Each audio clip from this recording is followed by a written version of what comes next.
கன்ஃபார்மாக பேசக்கூடியது வேதவசனம். இது கர்த்தர் பேசுகிற ஒரு விதம். கர்த்தர் ஃபஸ்ட்டு பேசுகிறது எதில் பேசுவார்? வேத வசனத்தின் மூலமாக பேசுவார். இந்த வேத வசனத்தின் மூலமாக கர்த்தர் நம்மளிடத்துல பேசுவார். நம்ம பைபிள் படிக்கும்போது பேசுவார், நம்ம வேதத்தை பார்க்கும்போது பேசுவார், வேத வசனத்திலிருந்து கர்த்தர் பேசுவார். இது முதல் காரியம், கர்த்தர் பேசுகின்ற காரியம். ரெண்டாவது காரியம், தேவனுடைய பிள்ளைகள் மூலமாக பேசுவார். தேவனுடைய பிள்ளைகள் மூலமாக பேசுவார். இது ரெண்டாவது காரியம். மூன்றாவது காரியம், ஆராதனையில் பேசுவார். ஒர்ஷிப் லீடர் மூலமாக பேசுவார். ஒர்ஷிப் நடத்திக்கிட்டு இருக்கும்போது அந்த லீடர் வாயிலிருந்து தேவனுடைய வார்த்தை, ஹோலி ஸ்பிரிட் பேசிகிட்டே இருப்பார். அது தேவன் பேசுகிற விதம். இது மூன்றாவது காரியம். நாலாவது காரியம், கேட்கப்படுகிற சத்தத்தின் மூலமாக பேசுகிறது. நான் நடந்து போயிட்டே இருந்தேன், ஒரு சத்தத்தை கேட்டேன். ஒரு சத்தம் என் காதை துளைத்தது என்று சொல்கிறோமே, அது தேவன் பேசுகிற விதம். இப்படி பல விதங்களில் தேவன் பேசுவார். சொப்பனத்தின் மூலமாக தேவன் பேசுவார். சொப்பனத்தின் மூலமாக தேவன் பேசுவார். விலங்குகள் மூலமாக தேவன் பேசுவார். சில நேரங்களில் நம் வளர்த்தி கொண்டிருக்கிற விலங்குகளிடத்திலிருந்து கர்த்தர் பேசுவார். God speak through our animals. எங்கே பேசினார்? பீலாயாம் என்ன பண்ணார்?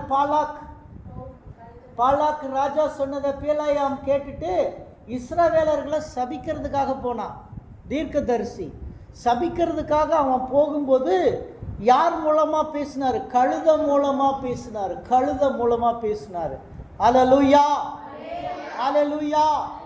சில நேரங்களில் நம்ம கேட்கலன்னா கழுதையை வச்சு கூட நம்மகிட்ட பேச வைப்பார். அல்லேலூயா, அல்லேலூயா. கழுதையை வச்சு கூட பேச வைப்பார். எனக்கு கழுதைன்னு சொன்னோன்னா ஞாபகம் வருது. இன்னைக்கு நவீன காலத்தில் மனிதர்கள் தங்கள் பணத்தை செலவு பண்ணி தங்கள் உடல்களை நாய்களாக மாற்றி கொள்ளுகிறார்கள். ஒரு பெண்மணி கழுதை மாதிரி முகத்தை மாற்றிக்கிட்டாங்க, பிளாஸ்டிக் சர்ஜரி பண்ணி. இதெல்லாம் நீங்கள் பார்த்துருப்பீங்க. இது நவீன காலத்தில் இது நடந்துக்கிட்டு இருக்குது. கழுதை மூலமாக பேசுவார். இந்த கழுதை அல்ல, இப்படி சேஞ்ச் பண்ணுற கழுதை அல்ல. அவன் வளர்த்தி கொண்டிருந்த விலங்குகிட்ட இருந்து தேவன் பேசினார். ஏன்னா நீ என்னுடைய பிள்ளைகளை நீ சபிக்க போகிறாய். முன்னாடி தேவதூதன் நின்றுக்கிட்டு இருக்கான். உனக்கு அது தெரியல, உனக்கு அது தெரியல. தேவதூதன் பட்டயத்தோடு நின்று கொண்டிருக்கிறான்.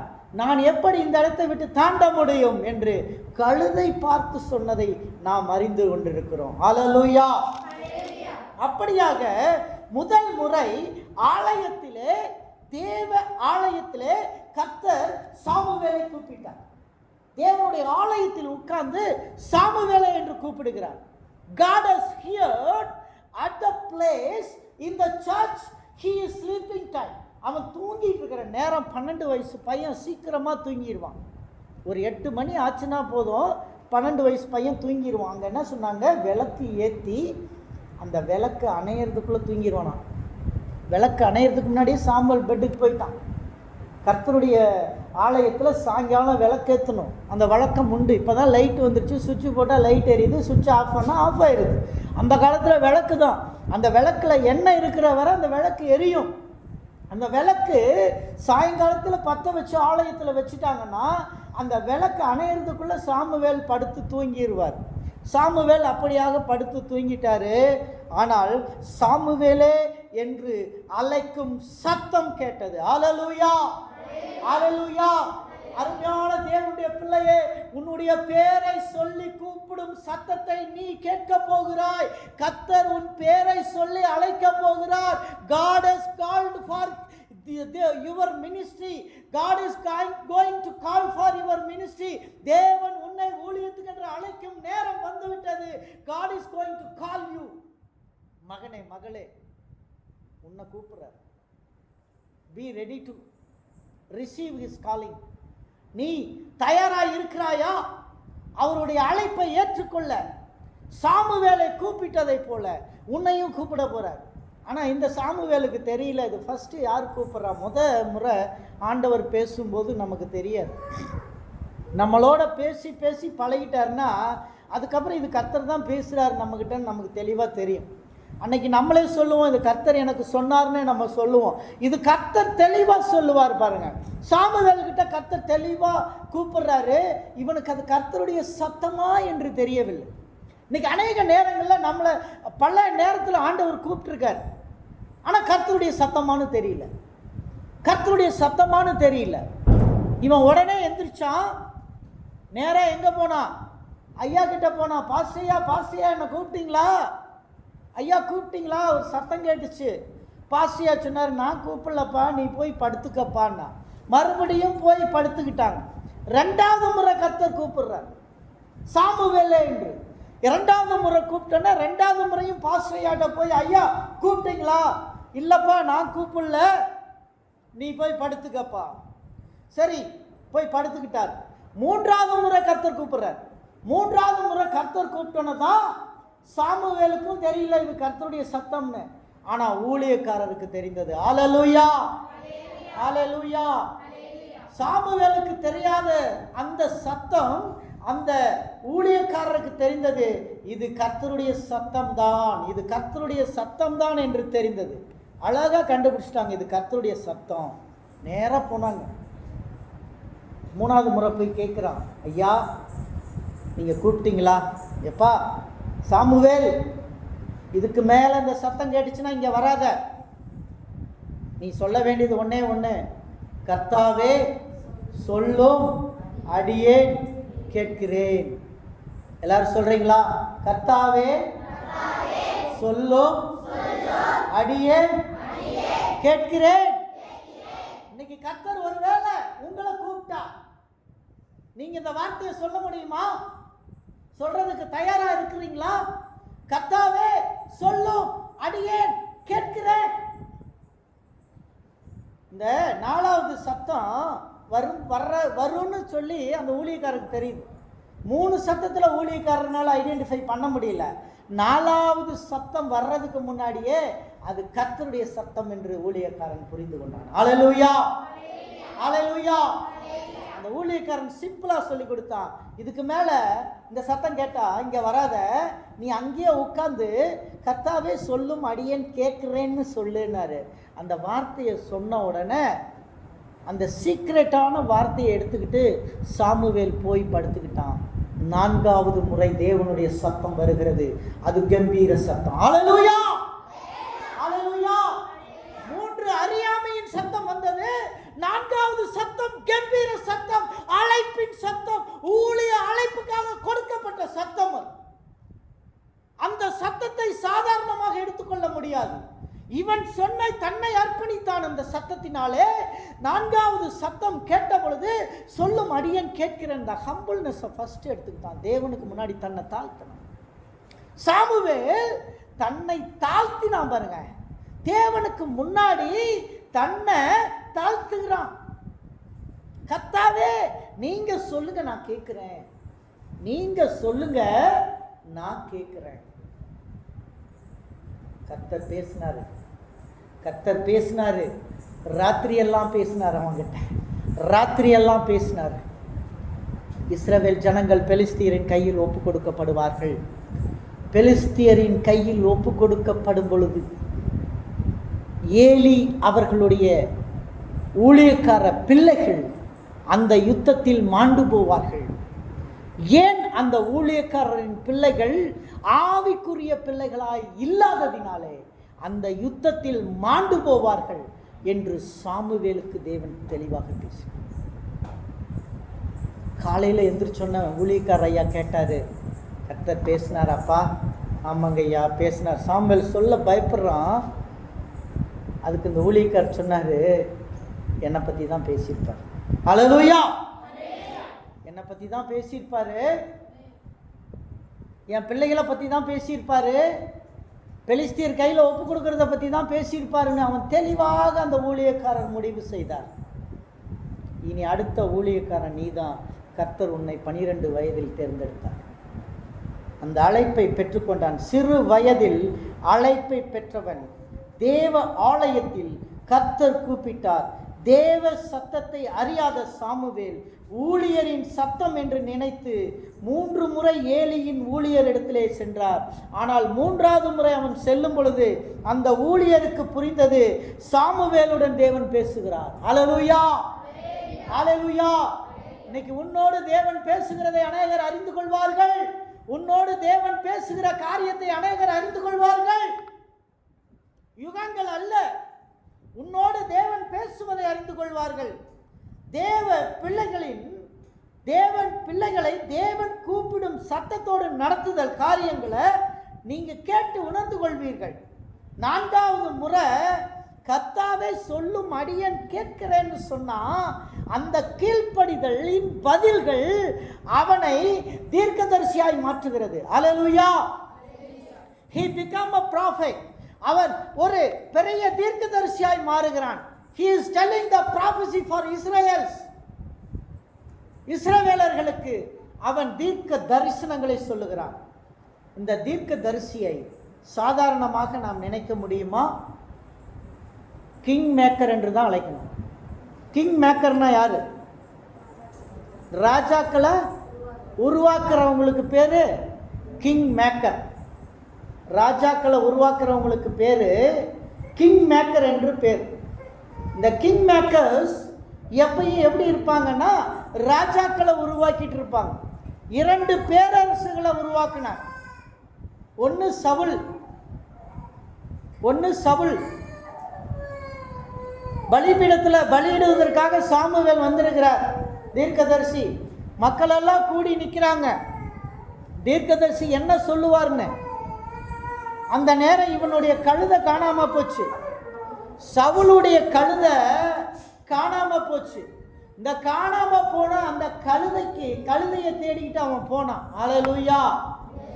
இவனுடைய கவலையெல்லாம் சவுலுக்கு காணாமல் போன கழுதை மேல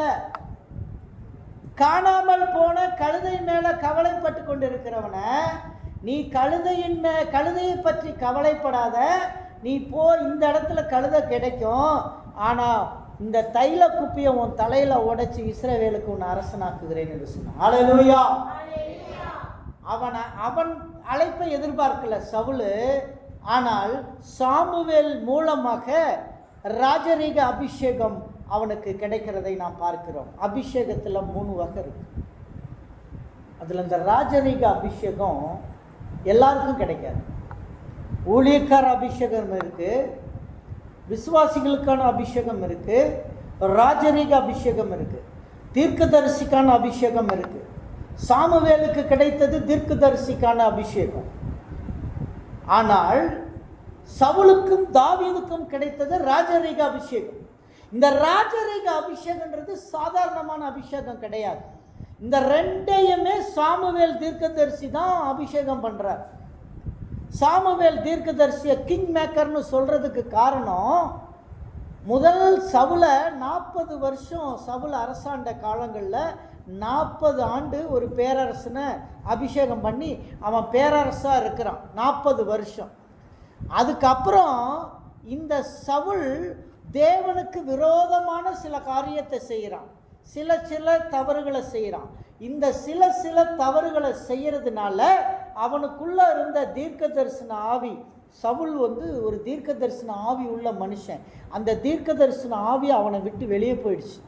அவன் பண்ண தப்புனால அந்த ஆவி வெளியே போயிடுச்சு. அது வெளியே போனதுனால அவனுக்கு தீர்க்க தரிசனம் சொல்ல முடியல. கடைசி நாட்களில் என்ன செய்யணும்னு தெரியல. அதுக்கு முன்னாடி சாமுவேல் இறக்க போறார். இறக்குற நேரத்தில் கர்த்தர் சொல்றாரு, நீ ராமாவுக்கு போ, அங்க ஈசாயினுடைய அடி மரத்துல ஒருத்தனை லாஸ்ட் பையனை நான் இந்த இஸ்ரவேலுக்கு ராஜாவை அபிஷேகம் பண்ண போறேன்னாரு. உடனே சாமுவேல் கிளம்பி ராமாத்துக்கு போனார். அங்க போய் ராமாத்துல போய் ஈசா வீடு எங்கன்னு கேட்கிறாரு. ஈசாயுடைய வீட்டுக்கு போயாச்சு. ஈசா உடனே வந்தாரு. என்னங்க ஐயா வேணும்னாரு. ஈசாய், உனக்கு எத்தனை பசங்க இருக்காங்க? எனக்கு 7 பசங்க இருக்காங்க. 7 பசங்களையும் கொண்டு வா, அதுல ஒருத்தன் தான் இஸ்ரவேலுக்கு ராஜா, அவனை நான் அபிஷேகம் பண்ண வேண்டும் என்று சொல்லுகிறார். உடனே ஈசாய் நினைத்தார், முதல் பையன் தான் தகுதியானவன் என்று அவனை கொண்டு வந்து நிறுத்தினார். இவன் இல்லை, போ என்று சொன்னார். இரண்டாவது பையன் தான் தகுதியானவன், அவனை கொண்டு வந்து நிறுத்தினார். இவனெல்லாம் போ என்று சொன்னார். இப்படியே 7 பசங்களை அனுப்பிவிட்டார். இனி ஏதாவது பையன் இருக்கானா? 8வது ஒரு பையன் இருக்கான். 8 என்பது இயேசுவை குறிக்கிற சொல்லு. ஹல்லேலூயா. 8வது ஒரு பையன் இருக்கான். அந்த 8வது பையன் காட்டுல ஆடு மேய்ச்சிட்டு இருக்கிறான். ஹல்லேலூயா. அவனுக்கு ஒன்றும் இல்லைங்க, சின்ன பையன், அவன் காட்டில் ஆடு மேய்க்கிறான்னாரு ஈசாய். அவனை கூட்டிட்டோம். அவனை பார்த்தவுடன் பைபிளை படித்து பார்த்தீங்கன்னா, அவனை பார்த்தவுடன் சாமுவேல் எழுந்தரித்து தைல குப்பையை உடைத்து அவன் தலைமேல் வார்த்து, உன்னை இஸ்ரவேல் சமத்த இஸ்ரவேலுக்கு அரசனாக்குகிறார் தேவன் என்று சொன்னார். ஹல்லேலூயா. ஹல்லேலூயா. இந்த அபிஷேகம் உங்களுக்கு வேண்டும் என்று சொன்னால், நீங்கள் இன்றைக்கு கர்த்தருடைய கரத்துல உன் வாழ்க்கையை ஒப்பு கொடுத்தால் இந்த ராஜரீக அபிஷேகத்தை நீங்க பெறுவீர்கள். சாதாரண அபிஷேகம் அல்ல. It is a king's anointing. அந்த கிங்ஸ் அனாயிண்டிங் இன்னைக்கு உங்களுக்கு எனக்கு இருந்துச்சுன்னா, ராஜரீக அபிஷேகம் இருந்துச்சுன்னா, அது உள்ளதுலேயே பெரிய அபிஷேகம். அது தாவீதுக்கு கிடைச்சது அந்த அபிஷேகம். அதுக்கப்புறம் சாமுவேல் போய் இறந்துட்டாருங்க. தாவீதை அபிஷேகம் பண்ணின பிறகு சாமுவேல் மரித்து போனார். சாமுவேல் மரித்து விட்டார். ஆனால் சவுல் அரசனாக இருந்து கொண்டிருக்கிறான். சவுல் இன்னும் அரசனாகவே இருக்கிறான். ஆனால் அவனுக்குள் இருந்த தீர்க்க தரிசன ஆவி போய்விட்டது. அவனுக்கு தீர்க்க தரிசனம் சொல்லுகிற எந்த காரியமும் இல்லை. பெலிஸ்திய தண்டுகள் யுத்தத்திற்கு வந்து கொண்டிருக்கிறார்கள். இவன் நேராக என்ன செய்கிறான் என்று சொன்னால், எப்படியாவது நான் தேவனிடத்தில் விசாரிக்க வேண்டும் என்று அவன் போகவில்லை. உம்ரின் தும்ரின் என்ற இடத்துல போய் விசாரிக்கணும். ஆசாரியர்கள் போட்டிருக்கிற உடையில் சணநூல் ஏபத்தை தரித்திருப்பார்கள். அதிலே 12 மாணிக்க கற்கள் இருக்கும். அந்த கற்களுக்கு ஏபேத் என்று பெயர். அந்த ஏபேத்தை தரித்து கொண்டு ஊழியக்காரன் பேசும் பொழுது தேவன் பேசுவார், தேவனுடைய ஆவியானவர் பேசுவார். அப்படிதான் பழைய ஏற்பாட்டின் காலத்திலே பரிசுத்த ஆவியானவர் பேசி கொண்டிருந்தார். புதிய ஏற்பாட்டிலே அபிஷேகத்திலே தேவன் பேசுகிறார். ஆராதனை நடத்தி கொண்டிருக்கும் பொழுது உங்கள் பாடல்களில் தேவன் பேசுகிறார். உங்கள் வாய்களிலிருந்து வருகின்ற வார்த்தைகளிலே தேவன் பேசுகிறார். இது சணல் நூல் ஏபேத்தை போன்று பரிசுத்த ஆவியின் அபிஷேக ஏபேத்தாக இருக்கிறது. ஹல்லேலூயா. அப்படி தேவன் பேசுகிறார். பிரசங்கத்தின் மூலமாய் தேவன் பேசுகிறார். இப்படி அந்த பேச்சு வார்த்தைகளை குறித்து பார்க்கும் பொழுது அந்த சணநூல் ஏபேத்தின் இடத்துல இவன் போய் கேட்காமல் நேராக தன்னுடைய பிரதானிகளை கூப்பிட்டு, யாராவது இதெல்லாம் பார்த்து சொல்கிறவங்க யாராவது இருக்காங்களாப்பா அப்படின்னா, ஆமாம், நம்ம ஊரில் ஒரு பொம்பளைக்கிறா, அந்த ஊர் ஒதுக்குப்புறத்தில் வச்சுட்டு ஒரு கோயில் போட்டு உட்காந்துருக்கிறா, அவகிட்ட போய் கேட்டோம்னா அவள் கரெக்டாக சொல்லிடுவான், அந்த கிழவி கரெக்டாக சொல்லுவான் அப்படின்னு. ஹல்லேலூயா. இந்த சில அந்த காலத்தில் இப்படியெல்லாம் வந்து நிறைய கிழவிகள் இந்த ஊராக போய் சாமி ஆடிட்டு மந்திரம் ஆடுவாங்க, சாமி ஆடிட்டு குறி சொல்லுவாங்க. இது ஊரில் இருக்கிற சில கிழவிகள் அதை தொட்டு பண்ணிக்கிட்டு இருப்பாங்க. நான் ஏறுபடியில் ஆரம்பத்தில் வந்தப்போ ஒரு கிழவிக்கு பயங்கரமான வயிற்று வலி, அந்த பாட்டிக்கு பயங்கரமான வயிற்று வலி. அந்த அம்மா வந்து பயங்கர வயிற்று வலியில் வயிறு வலி தாங்க முடியாமல் கீழே கடத்தெருவில் உட்காந்து கத்திக்கிட்டு இருக்கு. அந்த நேரம் அங்கே இருந்தவங்க பார்த்து சொல்லிட்டாங்க, நீங்கள் நேராக அந்த ஃபாதர் ஒருத்தர் புதுசாக வந்திருக்கிறாரு, அவர் நிறைய பேயெல்லாம் ஓட்டுறாராம், அதனால் நீங்கள் அவர்கிட்ட போங்க, அவர் வந்து விரட்டி விடுவார் அப்படின்னு சொல்லி அனுப்பிவிட்டாங்க. உடனே அந்த அம்மாவை நேராக என்கிட்ட கொண்டு வந்தாங்க. அந்த அம்மா உட்கார்ந்தோடனே ஏய் அப்படின்னு ஆடுது. ஆடினா என்னன்னு சொல்லுது, ஒரு இந்து தெய்வத்தை சொல்லுது, மா அப்படின்ற பேரில் ஒரு தெய்வத்தை சொல்லுது. அந்த தெய்வத்தின் வாயை கூட நான் சொல்லக்கூடாதுன்னு நினச்சேன், அதனால தான் சொன்னேன். அந்த தெய்வத்தின் பேரை சொல்லி, நான் குதி கொண்டு இருக்கேன் இத்தனை வருஷமா, நான் இவளை என்னைக்கு பிடிச்சனோ அன்னைக்கு இவங்க வீட்டுக்காரனை ஆக்சிடென்ட்டில் சாகடிச்சிட்டேன்னு, அவங்க வீட்டுக்காரனை ஆக்சிடென்ட்டில் சாகடிச்சிட்டேன் அப்படின்னு. நான் எத்தனை இடத்துக்கு போயிருக்கேன் தெரியுமா, நான் சொன்னதெல்லாம் நடக்கும் தெரியுமான்னுச்சு. இப்போ நான் சொல்கிறேன் தெரியுமா, நான் சொல்கிறது நடக்கும் தெரியுமா உனக்கு, இயேசுவின் நாமத்தில் இந்த பொம்பளை விட்டு புறப்பட்டு போனேன். அப்படியே திருவி அடித்து விழுந்துருச்சு. அந்த பொம்பளை சுற்றி சுற்றி இந்த பக்கம் சுற்றி அந்த பக்கம் சுற்றி விழுந்துச்சு, விழுந்து போயிடுச்சு. அதுக்கப்புறம் அந்த பொம்பளையை காணவே காணோம், சர்ச்சுக்கும் வரல. ஜெபம் பண்ணி அனுப்பணும், அதோடு சரி. ஒரு 6 மாதம் கழிச்சு அந்த கிழவி வந்து சொல்லுது, இந்த பாதர் என்னைக்கு கை வச்சு ஜெபம் பண்ணாரோ அன்னையிலேருந்து எனக்கு குறி சொல்கிறதே இல்லாமல் போச்சுன்னாரு. ஹல்லேலூயா, ஹல்லேலூயா. இந்த பாதர் கை வச்சு ஜெபம் பண்ண அன்னைக்கு எனக்கு இந்த குறி சொல்கிறது அன்னையோடு போயிடுச்சு. அன்னையிலேருந்து இன்னைக்கு வரைக்கும் என்னால் குறி சொல்லவே முடியல. அதனால நான் ஹோட்டல் கடை வேலைக்கு போகிறேன்னு சொல்லிவிட்டேன். இப்போ எங்கே போகுது, குறி சொல்லி சம்பாரிச்சுட்டு இருந்த பொம்பளை ஹோட்டல் கடைக்கு திருவண்ணாமலைக்கு வேலைக்கு போயிட்டான். ஹல்லேலூயா. இதுதான் நடந்த சம்பவத்தை நான் உங்களுக்கு சொல்லுகிறேன்.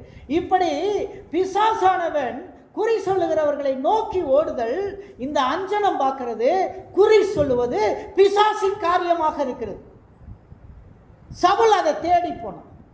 அதை தேடி போன உடனே அந்த அஞ்சனம் பார்க்குற பெண்ணு, ஐயோ நீங்கள் யாருன்னு எனக்கு தெரியலிங்களே, நீங்கள் வந்தீங்கன்னா நானே ரகசியமாக குறி சொல்லிகிட்டு இருக்கிறேன், ராத்திரி நேரத்தில் வந்திருக்கிறீங்க, நீங்கள் யார் என்னன்னே தெரில, சவுல்னு ஒரு அரசன் இருக்கான், அந்த அரசன் தெரிஞ்சால் என்னை வெட்டி போடுவான், நான் ஏதோ தெரியாத இந்த தப்பை பண்ணிட்டுருக்கிறேன், அந்த அரசன் என்ன மாதிரி பல குறி சொல்கிறவங்களெல்லாம் வெட்டிவிட்டான், அதில் நான் மட்டும்தான் மீதியாக இருக்கிறேன். பிசாசு பார்த்தீங்களா, இவனை பாவத்தில் உட்படுத்துவதற்காக அந்த பெண்மணியை சரியாக அவளை மட்டும் உயிரோடு வச்சிருக்கிறார். ஹல்லேலூயா. இப்போ பாருங்க, இந்த வார்த்தை சொன்ன உடனே நான் தான் அந்த சவுலு, இவர் சொல்கிறார், நான் தான் அந்த சவுலு, நான் இனிமேல் எனக்கு தீர்க்க தரிசன வரமெல்லாம் இல்லாமல் போச்சு, நீயாவது சொல்லு என்ன நடக்குதுன்னாரு. உடனே திடீர்னு ஒரு ஆவியை வரவழைச்சா. அந்த ஆவியை பார்த்துட்டு ஐயோ பயமாக இருக்குன்னா, என்ன பயப்படுற என்னன்னா, நீ என்னத்தை பார்க்குறேன்னா, நான் பார்த்துட்டு இருக்கேன் ஒரு ஷால்வை போத்தி ஒரு வயசான மனுஷன் வந்துக்கிட்டு இருக்கிறான் அப்படின்னு. அப்படியா, அப்போ அவர் சாமுவேல் மாதிரி தெரியுதா? ஆமாம், அந்த சாமுவேல் மாதிரியே தெரியுதுன்னு அவள் பொய்ய சொன்னோடனே சாமுவேல் ஆவின்னு நினச்சிட்டு குறி சொல்கிற பிசாசின் ஆவியோட இந்த சவுல் பேசினோடனே, சவுல் நீ யுத்தத்தில் செத்து போயிடுவ, உன் பிள்ளைங்கள்லாம் செத்து போயிடுவாங்க, உன் ராஜ்யம் பிடுங்கப்படும்னு சொல்லி அவன் சொல்லிடுறான். அவன் சொன்ன மாதிரியே சவுலுக்கு நேர்ந்தது. ஹல்லேலூயா, ஹல்லேலூயா. சாமுவேலின் ஆவியை ஒரு குறி சொல்கிறவர்களால் கொண்டு வர முடியுமானா முடியாது. குறி சொல்கிறவர்களால் கொண்டு வர முடியுமா? முடியவே முடியாது. சாமுவேலின் ஆவியை அவர் பரிசுத்தவான் மரித்து போனார். பரிசுத்தவான்கள் மரித்து போனால் தேவனுடைய சமூகத்தில் பரதீசில் இருப்பார்கள், இளைப்பாரி கொண்டிருப்பார்கள். அவர்கள் எப்படி பூமிக்கு வர முடியும் என்றால் வர முடியாது. ஆனால் அந்த குறி சொல்கிறவர்கள் எழுப்பின ஆவி பொல்லாத பிசாசு, அந்த பிசாசை எழுப்பி கொண்டு வந்தான். கடைசியில் அது சொன்ன மாதிரியெல்லாம் சவுலுக்கு நடந்தது. சவுல் மரித்து போய் அதன் பிறகு தாவீது அதே இடத்தில் அரசனானான். இப்போ இந்த தீர்க்கதரிசியாகிய சாமுவேலை குறித்த 3 காரியத்தை நம்ம இன்னைக்கு கடைசியாக நான் சொல்லி முடிக்க போகிறேன். 1 சாமுவேல் புஸ்தகம் 3ஆம் அதிகாரம் 10வது வசனத்தை வாசிங்க.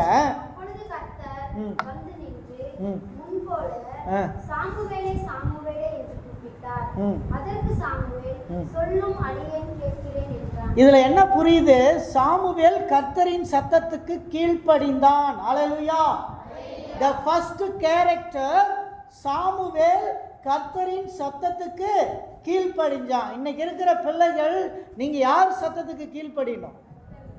கர்த்தரின் சத்தத்துக்கு கீழ்ப்படியணுமா, உலக மனுஷனின் சத்தத்துக்கு கீழ்ப்படியணும்? கர்த்தரின் சத்தத்துக்கு கீழ்ப்படியணும். Obey the voice of God, hearing the voice of God.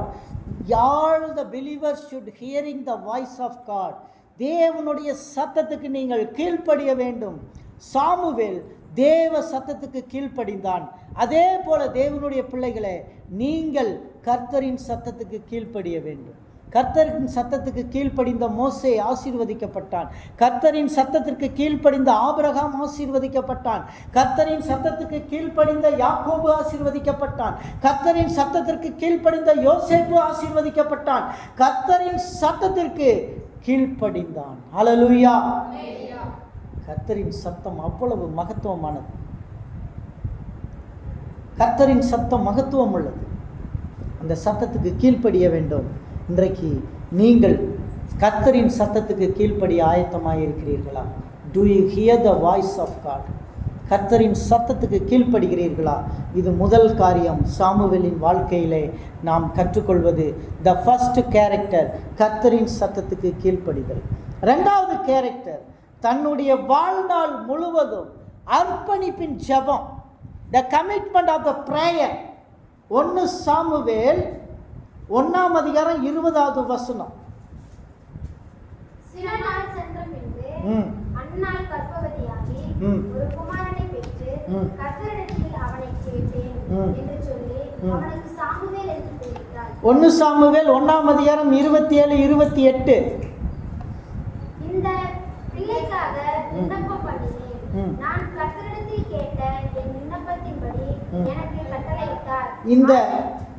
இதுதான் அர்ப்பணிப்பின் ஜெபம். அம்மாவுடைய அர்ப்பணிப்பின் ஜெபம் தன் மகனுக்காக. தாய் தன் மகனுக்காக அர்ப்பணிப்பின் ஜெபத்தை செஞ்சான். இன்னைக்கு நம்ம எத்தனை பேர் நம்முடைய பிள்ளைகளுக்காக அர்ப்பணிப்பின் ஜெபத்தை செய்யறதுக்கு ரெடியா இருக்கும்? ஹல்லேலூயா சொல்லுங்க. ஹல்லேலூயா, ஹல்லேலூயா. நம்ம பிள்ளைகளை அர்ப்பணிச்சு ஜெபம் பண்ணிடுறோம். பிள்ளைகளை அர்ப்பணிச்சு ஜெபம் பண்ணிட்டு அந்த காரியங்களை குறித்து கர்த்தரிடத்துல ஒப்பு கொடுக்க வேண்டும். 1 சாமுவேல் 12:23 வாசிங்க. 1 சாமுவேல் 12ஆம் அதிகாரம் 23வது வசனம். நானும் உங்களுக்காக விண்ணப்பம் செய்யாதிருப்பேனாகில் கர்த்தருக்கு விரோதமாக பாவம் செய்கிறவனாய் இருப்பேன். ஹல்லேலூயா. நானும் ஜெபம் பண்ணாம போனா கர்த்தருக்கு விரோதமா நான் பாவம் செய்கிறவனா இருப்பேன் சாமுவேல் சொல்றார். அப்போ நம்ம விண்ணப்பம் பண்ணிக்கிட்டே இருக்கணும். we need to pray everywhere. நம்ம நிறைய நேரங்களில் நம்ம ஒரு குரு கிட்ட போய் ஒரு சிஷ்யன் சொன்னானா, குருவே எனக்கு சந்தோஷமே இல்லை, நான் எப்பயும் ஐ ஆம் நாட் ஹாப்பி, முகத்தை வாடலாக வச்சுக்கிட்டு ஐ ஆம் நாட் ஹாப்பி, நான் எப்பயும் மகிழ்ச்சியாக இல்லை குருவேன்னு சொன்னாங்க. குரு சொன்னாரா, உனக்கு சந்தோஷத்துக்கு நான் ஒரு வழி சொல்கிறேன். இந்த தோட்டத்தில் நீ நல்லா ஓடு, முன்னாடி இருக்க தோட்டத்துக்கு போ, நீ நான் போகலாம். அந்த தோட்டத்தில் போய் ஒவ்வொரு பட்டாம்பூச்சியாக பிடிச்சிட்டு வாங்க. இவன் போனால் பல பட்டாம்பூச்சியை பிடிச்சி பார்த்தா எந்த பட்டாம்பூச்சியும் பிடிக்க முடியல. உடனே குருக்கிட்ட வந்து சொன்னா, ஐயா நான் எந்த பட்டாம்பூச்சியும் என்னால் பிடிக்க முடியல.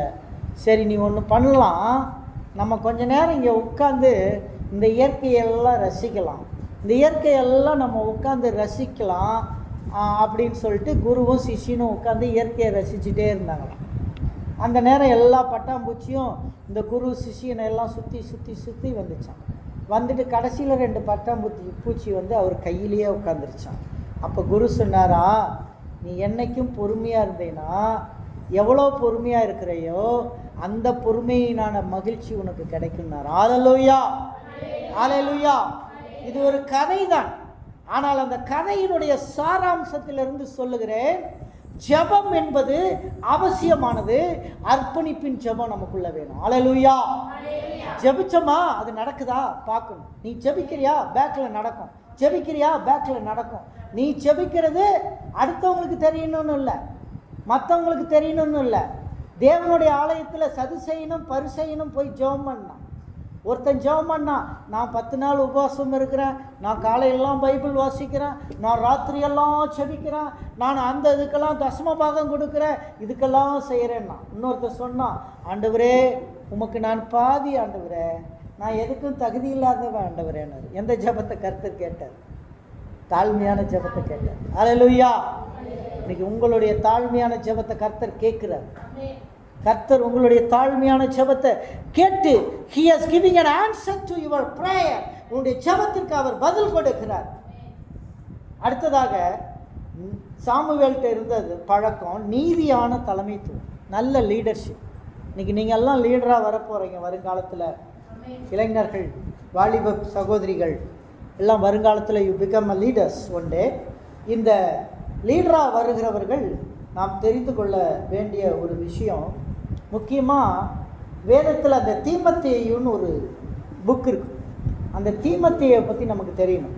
இந்த தீமத்தேயு யார் அப்படின்னா, அவங்க லிஸ்திரா அப்படின்ற ஒரு தீவில் குடியிருந்த ஒரு மக்கள். அவங்க அப்பா வந்து ஒரு கிரேக்கர், அம்மா வந்து ஒரு யூத பெண்மணி. 2 பேரும் கிராஸ் கல்ச்சர் மேரேஜ். அந்த மேரேஜில் தீமோத்தேயு பிறக்கிறாரு. தீமோத்தேயுக்கு 20 வயசு இருக்கும்போது பவுல் அங்கே ஊழியத்துக்கு வராரு லிஸ்திராக்கு உள்ளே வந்தோடனே அந்த லிஸ்திராவில் தேவனை பற்றி போதிக்கிறாரு, ப்ரீச் பண்ணும்போது தீமோத்தேயுடைய அப்பாவும் அம்மாவும் தீமோத்தேயு இயேசுவை ஏற்றுக்கிட்டாங்க. தீமோத்தேயுக்கு இயேசுவை ஏற்றுக்கும் போது 20 வயசு. ஆனால் தீமோத்தேயுனுடைய அந்த புத்தி கூர்மையை பார்த்து பவுல் உடனே அவரை கூட்டிக்கிட்டு ஊழியத்துக்கு போக ஆரம்பிச்சிட்டாரு. அவர் ஊழியத்துக்கு போய் தீமோத்தேயுவை கூட கூட்டிக்கிட்டே போனார் ஒவ்வொரு இடத்துலையும். நீங்கள் 1 தீமோத்தேயு 2 தீமோத்தேயு எல்லாமே நீங்கள் பார்த்தீங்கன்னா உங்களை மாதிரி யங்ஸ்டர்ஸ்க்காக எழுதப்பட்டது. அந்த புக்கு யங்ஸ்டர்ஸ்க்காக எழுதப்பட்ட புஸ்தகம். 1 தீமோத்தேயும் 2 தீமோத்தேயும் ஊழியக்காரர்களாக இளமையில் வரக்கூடிய இளம் வாலிப பசங்க பிள்ளைகளுக்காக எழுதப்பட்டது. இந்த புஸ்தகத்தை பவுல் தீமோத்தேயு என்ற வாலிபனுக்கு எழுதுகிறார். வாலிபனுக்கு அப்போது வயசு 20 வயசு வாலிபனை அவர் சொல்கிறாரு, உண்மையுள்ள மகன் என்று சொல்லுகிறார். அது மட்டும் அல்ல, இந்த தெசலோனிக்கே பட்டணத்தில் பவுல் போய் ஊழியம் பண்ணும்போது ஒரு பெரிய கிளாஸ் ஊழியத்தில் பவுல் மேலே ஒரு பெரிய கிளாஸ் வந்து மக்கள்லாம் பவுலை வந்து கல் எடுத்து அடிக்கிறதுக்கு முற்படுறாங்க. பவுல் அதிலிருந்து தப்பிச்சு விலகி வரும்போது அந்த மக்களோட போய் நீ சமாதானமாக பேசி அந்த மக்கள் மத்தியில் நீ சமாதானத்தை பேசணும்னு தீமோத்தேயுவை தான் அனுப்புனார். தீமோத்தேயு போய் அந்த இடத்துல சமாதான பேச்சுவார்த்தை நடத்தினார். எபேசு சர்ச்சில் தீமோத்தேயு லாஸ்ட்டாக வந்து பல வருஷம் பேராயரா பாஸ்டரா ரெவரண்டாக இருந்திருக்காரு எபேசு சர்ச்சில்.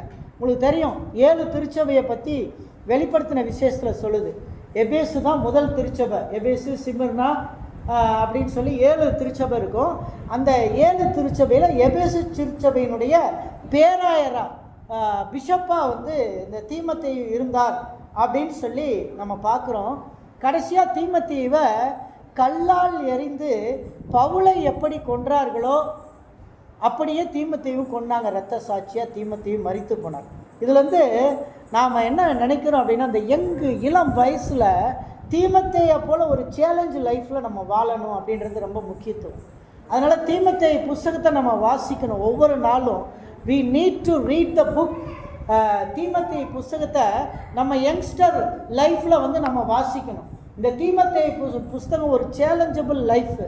அதில் என்னென்ன சொல்லியிருக்கு, நீ வந்து பெரியவங்களுக்கு இப்படி புத்தி சொல்லு, பெரியவங்களை கடிஞ்சு பேசாத, இப்படி தான் நீ புத்தி சொல்லணும் அப்படின்னு சொல்லி அவனுக்கு பயங்கரமான அட்வைஸ் கொடுக்கறத பார்க்குறோம். இதை பார்த்தா ஒரு நல்ல லீடர்ஷிப் உருவாக முடியும். அல்லேலூயா, அல்லேலூயா. அதனால் எல்லாருமே வாசிங்க. வீட்டில் போய் தீமோத்தேயு புஸ்தகத்தை 1 தீமோத்தேயு 2 தீமோத்தேயு வீட்டில் போய் வாசிங்க. அதில் என்னென்ன அட்வைஸ் எல்லாம் கர்த்தர் கொடுத்துருக்காருன்னு ஒரு நோட்டில் எழுதி அடுத்த வாரம் ஞாயிற்றுக்கிழமை சபையில் சொல்லுங்கள். அல்லேலூயா, அல்லேலூயா. இந்த 1 தீமோத்தேயு 2 தீமோத்தேயுல என்னென்ன அட்வைஸ் உங்களுக்கு சொல்கிறாரு, நீங்கள் எப்படி நடந்துக்கணும்னு சொல்கிறாருன்னு சொல்லி அதெல்லாம் எழுதி ஒரு சர்ச்சில் வந்து நீங்கள் சொல்லணும் அப்படின்றது நான் ஆவியானவரால் உணர்த்தப்பட்டேன். அதனால் நீங்கள் வீட்டில் போய் வாசிச்சுட்டு வந்து வர்ற வாரத்தில் சொல்லுங்கள். வர்ற வாரம் ஆப்சண்ட்டும் ஆயிடுவீங்களா என்னமோன்னு பயமாக இருக்குது. இந்த மாதிரி கேள்வி கேட்டால் ஆப்சண்ட் ஆகிடுறீங்க. அதனால் அதை நீங்கள் சொல்லுங்கள். கடைசியாக இந்த நீதியான தலைமைத்துவம் சாமுவேலுக்கு இருந்தது. 1 சாமுவேல் 12:3 இருக்கிறது. 12:3 படிங்க. 1 சாமுவேல் 12:3 முடிச்சிடறேன். அவர் அபிஷேகம் பண்ணி வைத்தவருக்கு முன்பாகவும் என்னை குறித்து சாட்சி சொல்லுங்கள். நான் யாருடைய எருதை எடுத்துக்கொண்டேன்? யார்தாவது எடுத்துக்கிட்டேனா, எனக்கு பலியிட வரும்போது காணிக்கை ஏதாவது நான் அபகரிச்சுக்கிட்டேனா, ஒன்று ஏதாவது கழுதை காணிக்கை கொடுத்தோன்னா அந்த கழுதையை நான் எடுத்துக்கிட்டேனா, யாருக்கு நான் அநியாயம் செஞ்சேன், நான் யாருக்கு தீமை பண்ணேன், யாருக்கிட்ட நான் லஞ்சம் வாங்கினேன், யாருக்கு நான் வந்து கண்சாடையாக இருந்துட்டேன் சொல்லுங்கள். அப்படி உண்டானால் அதை உங்களுக்கு திரும்ப கொடுப்பேன் என்றான். சாமுவேல் லஞ்சம் வாங்கலைன்றதுக்கு இது ஒரு பெரிய உதாரணம். லஞ்சம் வாங்கலை சாமுவேல். தன்னுடைய ஊழியத்தில் பாஸ்டர்கிட்ட அந்த காலத்தில் லஞ்சம் கொடுத்துருக்காங்க. எதுக்கு கொடுப்பாங்க? வர்ற ஆடு மாடை முதல்ல என்னதை பலி போட்டுரு, நாங்கள் சீக்கிரமாக வெட்டி இது பண்ணிவிட்டு பண்டிகை முடிச்சுட்டு ஓடுறோன்னு சொல்லி முன்னாடியே கொண்டு போய் பணம் கொடுத்துருவாங்க ஊழியக்காரர். ஊழியக்காரர் லிஸ்ட்டு ரெடி பண்ணும்போது முதல் லிஸ்ட்டில் அதிக பணம் கொடுத்தவனுக்கு ரெடி பண்ணிடுவார். அந்த காலத்தில் இப்படியெல்லாம் சர்ச்சில் நடந்துச்சு. நீங்கள் எடுத்து படித்து பாருங்கள். சாமுவேல் அதில் 5 பைசா வாங்க அதை பர்ஃபெக்டான மனுஷன். ஹல்லேலூயா, ஹல்லேலூயா. அதுதான் சாமுவேலுடைய குவாலிட்டி. அந்த 4வது வசனத்தில் சொல்லுது பாருங்க, மறுபடியும் படிங்க. 1 சாமுவேல் 12:4. மக்கள் சொல்றாங்க, நீர் எங்களுக்கு எந்த அநியாயமும் செய்யல, எந்த கெட்டதையும் நீங்க செய்யல, ஒருவர் கையிலையும் நீங்க எந்த பணத்தையும் வாங்கல. ஹல்லேலூயா, ஹல்லேலூயா. பாத்தீங்களா எவ்வளவு ஒரு பர்ஃபெக்டான மனுஷனா சாமுவேல் இருந்தார். அதான் நீதியான தலைமைத்துவம். இந்த 3 காரியத்தை நான் சொல்லியிருக்கேன். கர்த்தரின் சத்தத்துக்கு கேட்டு கீழ்ப்படியணும், முதல் காரியம். 2வது காரியம், வாழ்நாள் முழுவதும் அர்ப்பணித்து ஜெபம் பண்ணணும். 3வது காரியம், நீதியான தலைமைத்துவத்தில் இருக்கணும். நாளைக்கு லீடர்ஷிப்பில் வரக்கூடிய நாம் கர்த்தரின் சத்தத்துக்கு கீழ்ப்படியணும். எல்லாரும் எழுந்து நிற்போமா? இந்த 3 காரியங்கள் நம்முடைய வாழ்க்கையில் வேணும்னு ஜெபம் பண்ணுவோமா? எல்லாரும் எழுந்து நிற்போமா? நம்மளை ஒப்பு கொடுப்போமா? ஆண்டவரே, நான் நீதியான தலைமைத்துவத்தோட கர்த்தரின் சத்தத்தை கேட்டு கீழ்ப்படுகிறேன்ப்பா. முதல் காரியம், கர்த்தரின் சத்தத்தை கேட்டு கீழ்ப்படுகிறேன். 2வது காரியம், வாழ்நாள் முழுவதும் அர்ப்பணித்து ஜெபம் பண்ணுறேன், வாழ்க்கையில் அர்ப்பணித்து ஜெபம் பண்ணுறேன். நீதியான தலைமைத்துவம், யாருக்கும் இன்ஜஸ்டிஸ் பண்ணாமல், யாரிடையும் பரிதானம் வாங்காமல், நீதியான தலைமைத்துவத்தில் வருங்காலத்தில் என்னை மாற்றி போடுங்கப்பா. உமக்கு செபிக்கிறோம் ஆண்டவரே. என்னையும் என்னுடைய இங்கே நிற்கிற வாலிப சகோதர சகோதரிகளையும் பிள்ளைகளையும் குட்டி பிள்ளைகளையும் வருங்காலத்தில் நீதியான தலைமைத்துவத்தில் வழிநடத்துங்கப்பா. எல்லாரும் ஜெபம் பண்ணுவோமா? நம்ம பிள்ளைகள் நீதியான தலைமைத்துவத்தில் வளரும். அன்பின் கர்த்தாவே, உமக்கு ஸ்தோத்திரம். இங்கே இருக்கிற எல்லா பிள்ளைகளுக்காக ஜெபிக்கிற, எல்லா பிள்ளைகளுக்காக ஜெபிக்கிறேன். நீதியான தலைமைத்துவத்தை கொடுங்கள் ஆண்டவரே. அப்பா, உங்களுடைய சத்தத்தை கேட்டு கீழ்ப்படுகிற பிள்ளைகளாய் மாற்றுங்க. உங்களுடைய சத்தத்துக்கு கீழ்ப்படுகிற பிள்ளைகளாய் மாறட்டும். என் பிள்ளைகள் மாறட்டும். இங்க இருக்கிற எல்லா பிள்ளைகளும் மாறட்டும். திருச்சபை விசுவாசிகள் கர்த்தரின் சத்தத்தை கேட்டு கீழ்ப்படியும் விசுவாசிகளாய் மாறட்டும். அப்பா, நீர் மாற்றுவீராக. அதே போல அர்ப்பணிப்பின் ஜெபம் எங்க விசுவாசிகளுக்கு வேண்டும், எங்களுடைய திருச்சபைக்கு வேண்டும், எங்கள் குழுக்களுக்கு, ஜெப குழுக்களுக்கு அர்ப்பணிப்பின் ஜெபம் வேண்டும். 3வது காரியம், நீதியான தலைமைத்துவம் வேண்டும். அப்பா, இந்த 3 காரியங்கள் எங்களுடைய பிள்ளைகளுடைய வாழ்க்கையில், எங்களுடைய விசுவாசிகளுடைய வாழ்க்கையில் புடமிடட்டும். ஆவியானவர் கிரியை செய்வீராக. உடைய கரத்திலே ஒப்புவிக்கிறோம். ஆசீர்வதியும் பலப்படுத்தும். நசரேயனாகிய இயேசு கிறிஸ்துவின் நாமத்தில் வேண்டிக் கொள்கிறோம் பரமபிதாவே. என் ஆத்துமாவே கர்த்தரை ஸ்தோத்திரி, என் முழு பரிசுத்த நாமத்தை ஸ்தோத்திரி. என் ஆத்துமாவே கர்த்தரை ஸ்தோத்திரி, கர்த்தர் செய்த சகல உபகாரங்களையும் மறவாதே. அன்பின் கர்த்தாவே, விசேஷமாக இந்த நீதியான தலைமைத்துவம், கர்த்தரின் சத்தத்தை கேட்டு கீழ்ப்படிவது, அர்ப்பணிப்பான ஜெபம் எங்களுடைய வாழ்க்கையில் நம்முடைய கர்த்தராகிய இயேசு கிறிஸ்துவின் கிருபை, பிதாவாகிய தேவனுடைய அன்பு, பரிசுத்த ஆவியானவருடைய அன்பும் ஐக்கியமும் சந்தோஷமும் சமாதானம் நம் அனைவரோடும் கர்த்தருடைய வருகை பரிந்தும் நிலைத்திருப்பதாக. அல்லேலூயா, அல்லேலூயா, அல்லேலூயா. கர்த்தருக்கு ஸ்தோத்திரம்.